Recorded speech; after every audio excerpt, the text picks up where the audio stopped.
జై శ్రీమన్నారాయణ. ఈరోజు మనం ధర్మపదం గ్రంథములోని చాప్టరు 5 విభాగము 153 సహవాసము గోవు యొక్క మహాత్మ్యం అనే విషయాలను ధర్మరాజు అడుగగా పండితుడైనటువంటి భీష్మాచార్యులు వారు ఒక గొప్ప ఇతిహాసాన్ని చెప్తున్నాడు. వినండి మహారాజా అని జనమేజయ మహారాజుకు చెప్తున్నాడు వైశంపాయనుల వారు. అది చూద్దాం. తాత, తమరు మహాపండితులు. నాకు ఒక అనుమానం ఉన్నది. సహవాసం వల్ల ఎట్టి కార్యాలు సఫలమవుతాయి? గోవు యొక్క గొప్పతనం ఏమిటి? నాకు చెప్ప ప్రార్థన అన్నాడు ధర్మరాజు. అనగా చెప్తున్నాడు భీష్మాచార్య పండితుల వారు, రాజా, సహవాసము మంచివారితో చేస్తే మంచిగా ఉంటుంది. అలాగే గోవు యొక్క మహాత్మ్యం ఇంత అని చెప్పలేవు. నీకు ఈ విషయం తెలియాలంటే ఒక ఇతిహాస గాథ నాకు తెలుసు, అది చెప్తాను, విను అన్నాడు. పూర్వము గంగా నది యమునా నది కలిసిన చోట ఒక మడుగులో చవన మహర్షి 12 సంవత్సరాల పాటు ఆ మడుగులో నీటిలో ఉండి తపస్సు చేస్తున్నాడు. అందులో ఉన్నటువంటి చేపలు అన్నీ కూడా అతనితో స్నేహంగా మెలిగాయి. అందువల్ల ఈ 12 సంవత్సరాల కాలంలో చవన మహర్షి ఆ చేపలు స్నేహంగా సహవాసంగా ఉన్నాయి. ఇలా ఉండగా కొన్నాళ్ళ తరువాత, అంటే 12 ఏళ్ళ తరువాత నీరు తగ్గడం వల్ల ఎండాకాలంలో అక్కడికి కొందరు బోయలు వచ్చి వలలు పన్ని ఆ మడుగులోని చేపలను పట్టి బయటికి తీశారు. అయితే ఆ వలలకు చేపలు చిక్కుకున్నాయి. అలాగే ఆ మడుగులో ఉన్నటువంటి చవన మహర్షి కూడా చిక్కుకొని ఒడ్డుపైకి లాగబడ్డాడు. ఈ జాలరులు లేదా ఈ బోయేవారు తమ వలలలో చవన మహర్షిని చూశారు. గొప్ప మహాత్ముడుగా వాళ్ళు గుర్తించారు. వారు జడిసిపోయి ఆ చవన మహర్షి పాదాల వైపు పడారు, ఏడ్చారు. ప్రభు స్వామి, మమ్మల్ని క్షమించండి అని వేడుకున్నారు. అప్పుడు అన్నాడు చవన మహర్షి, ఓ బోయేవాళ్ళారా, ఎందుకు మీరు అలా బాధపడతారు? మీ తప్పు ఏమున్నది? మీ వృత్తి చేపలు పట్టుట. మీరు చేపలు పట్టుకున్నారు, అందులో నేను కూడా చిక్కుకున్నాను. నన్ను కూడా మీరు అమ్ముకొని ధనాన్ని పొందండి, ఇందులో తప్పు ఏమున్నది అని అన్నారు. ఈ విషయాన్ని వారు చీల్చుకోలేక జడిసిపోతూ వెళ్ళి తమ రాజుకు చెప్పారు. తమ రాజు యయాతి చక్రవర్తి. ఈ విషయాన్ని విన్న యయాతి చక్రవర్తి తక్షణము ఆ స్థలానికి వచ్చి చవన మహర్షిని దర్శించి నమస్కరించి, మహాత్మా, మా ఈ బోయిలు తప్పు చేశారు, వారిని క్షమించండి అని ప్రాధేయపడ్డాడు. అప్పుడు చవన మహర్షి అంటున్నాడు, మహారాజా, నేను ఈ బోయలకు దొరికాను. వారు చేపలు పట్టుకుంటున్నారు, వారు చేపలు అమ్ముకుంటున్నారు కదా, అలాగే నేను కూడా వాళ్ళకి దొరికిన సొత్తే కదా అన్నాడు. అలా కాదు మహర్షి, దయచేసి వాళ్ళని క్షమించండి. నేను ఏమి చేస్తే మీరు వాళ్ళని మమ్మల్ని క్షమిస్తారో చెప్పండి, ఆ విధంగా చేస్తాను అని అన్నాడు యయాతి మహారాజు. అప్పుడు అంటాడు చవన మహర్షి, నేను వారికి దొరికిన వలల్లో దొరికిన చేపలతో పాటు దొరికాను గనక నాకు విలువ కట్టి ఆ విలువను ఆ చేపల వేటకాలైనటువంటి వారికి, ఆ బోయేవారికి చెల్లించండి అన్నాడు. అంటే నా యొక్క విలువ కట్టి ఆ విలువను ఆ బోయేవారికి చెల్లించు మహారాజా అని అన్నాడు చవన మహర్షి. వెంటనే ఆ యయాతి చక్రవర్తి 100 బంగారు నాణెములు తెచ్చి ఆ బోయేవారికి ఇచ్చాడు. చూశాడు చవన మహర్షి, నవ్వు నవ్వుకున్నాడు. యయాతి మహారాజా, ధర్మంగా నాకు విలువ కట్టు అని అన్నాడు. అర్థం చేసుకున్నాడు ఏ విధంగానో కానీ చక్రవర్తి యయాతి వెంటనే 1000 బంగారు నాణాలు తెచ్చి ఇచ్చాడు ఆ జాలర్లకు లేదా ఆ పోయేవారికి. అడ్డంగా తల ఊపాడు చవన మహర్షి, చాలదు అన్నట్లుగా. వెంటనే 1,00,000 బంగారు నాణెములు తెచ్చి ఆ బోయవారికి ఇచ్చాడు యయాతి మహారాజు.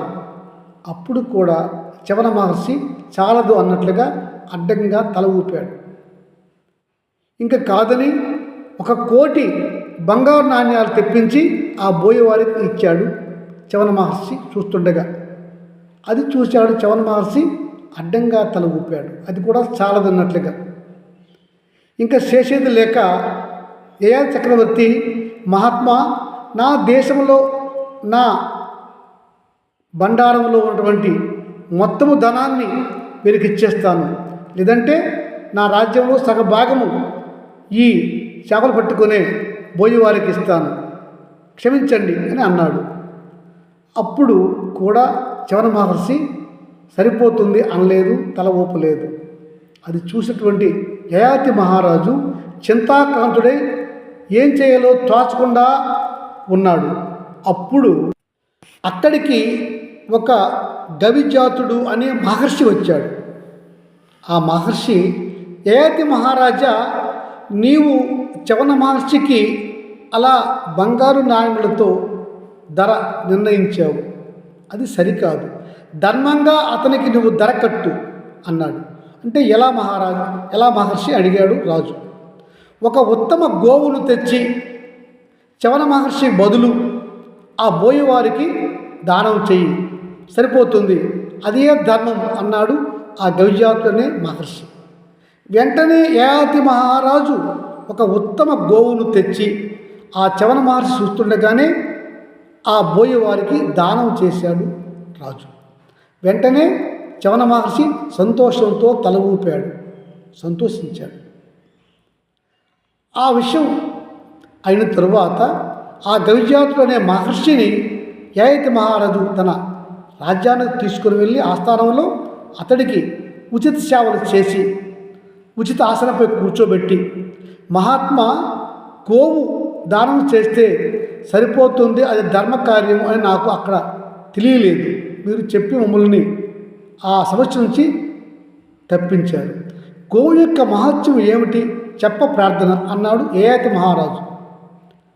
చెప్తున్నాడు ఋషి గవిజాతుడు, మహారాజా, గోవు బ్రాహ్మణుడు ఇద్దరు గొప్పవారు.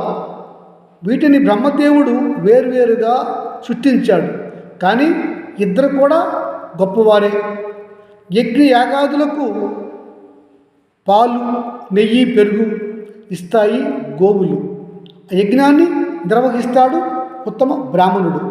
గనుక మహారాజా, ఉత్తమ బ్రాహ్మణుడిని గోవును వెలతో కొనడం సాధ్యము కాదు. తదుపరి ఆ గోవును దానంగా తీసుకున్నటువంటి ఆ చేపలు పట్టుకునే బోయలు ఆ గోవును తీసుకుని వెళ్ళి చవన మహర్షికి అప్పగించి, మహాత్మా, మీరు గొప్పవారు, ఈ గోవును మీరే దానంగా తీసుకున్న అర్హులు, తీసుకోమని ప్రార్థించారు. ఆ అందరూ కలిసి ఆ మహాత్ముడైనటువంటి చవన మహర్షిని. ఎందుకలా చేస్తున్నారు అనగా, మహాత్మా, మాకు మీ యొక్క దీవెనలు, ఆశీస్సులు చాలు, మీరు చాలా గొప్పవారు అని వీరందరూ అతడిని పొగిడారు. ఓ బోయవారులారా, వినండి. పొగుడుతున్న వారిని, వేడుకున్న వారిని అసహ్యించుకునుట, వారిపైన కాఠిన్యంగా ఉండుట కూడా సర్పంతో కాటు వేయించుట వంటిది. అంటే పాలు పోసి పెంచేవాడికి పాము ఎలాగైతే కాటు వేస్తుందో అలా మనల్ని పొగిడేవారిని, వేడుకునే వారిపైన మనం కఠినంగా ఉండకూడదు. బోయలారా, మీకు నాపైన మహాప్రీతి కలిగింది. నేను ఈ 12 సంవత్సరములు ఈ చేపలతోనే సహవాసం చేశాను. గనుక ఈ సహచర్య సంతోషం వల్ల, స్నేహం వల్ల నేను నా యొక్క తపో శక్తితో ఈ చేపలను, మిమ్మలను అందరినీ సశరీరంగా పంపిస్తున్నాను స్వర్గానికి అన్నాడు చవన మహర్షి.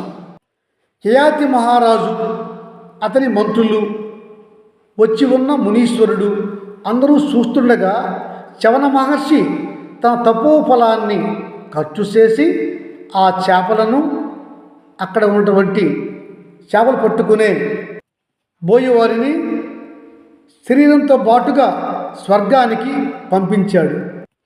ఆ ఋషులను అనగా చవన మహర్షిని ఇంకా గవిజాత మహర్షిని నకుల చక్రవర్తి ఘనంగా గౌరవించి పొగిడి వారికి తగు ఉపచారములు చేసి నమస్కరించాడు. అప్పుడు ఆ ఇద్దరు సంతోషించిన వారై, నకుల మహారాజా, నీకు గొప్ప వరం ఇస్తాం, కోరుకో అని అన్నారు. మహారాజా, ఇద్దరము ఒకే వరం కాదు, మనిషికి ఒక వరం ఇస్తాం, 2 వరాలు కోరుకో అన్నారు సంతోషంతో. అయితే నకులుడు, మహాత్ములారా, మీ యొక్క ఆశీస్సులు నాకు ఉన్నాయి, అవే నాకు వరములు, ఇంకా వరములు నాకెందుకు అని అన్నాడు. అతని యొక్క కోరికలేమితనం చూసి సంతోషించారు ఋషులు. నీకు మేము దీవిస్తున్నాము, నీకు ఇంద్రునికి ఉన్నంత ఐశ్వర్యం త్వరలోనే ప్రాప్తిస్తుంది అని ఆ నకులుడికి దీవించారు చవన మహర్షి, గవిజాత మహర్షి అని చెప్పుకొచ్చాడు ధర్మరాజుకు ఈ ఇతిహాస కథ భీష్మాచార్యులు వారు అని చెప్పాడు జనమేజయ మహారాజుకు. అతనికి మహాభారతాన్ని చెప్తున్నటువంటి వైశంపాయన ఋషి. జై శ్రీమన్నారాయణ.